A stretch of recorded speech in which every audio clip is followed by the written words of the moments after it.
focus has been on Bangladesh, as thousands of Rohingya have arrived from Myanmar in recent weeks, seeking refuge.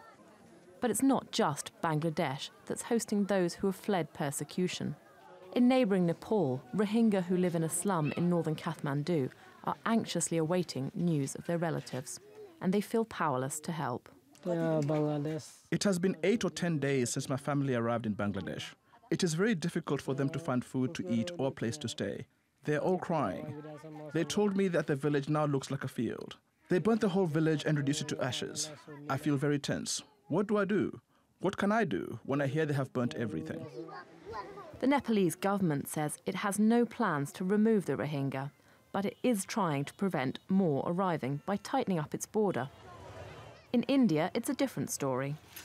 The Indian government is set to put its case to the Supreme Court to expel up to 40,000 Rohingya, even though many of them have been there for a decade. But Rohingya refugees say returning to Myanmar is simply not an option. So many people in our village were killed and just buried anywhere. They didn't even get proper funeral rites. The government here keeps saying that they will deport us, but I say that it is better if they just shoot us dead here. At least we will be fortunate enough to have proper funeral rites. It is better if the government kill us or put us in jail than have us deported back there. If we go back there, they will cut us into pieces and stack us 10 to 15 people together and set us on fire.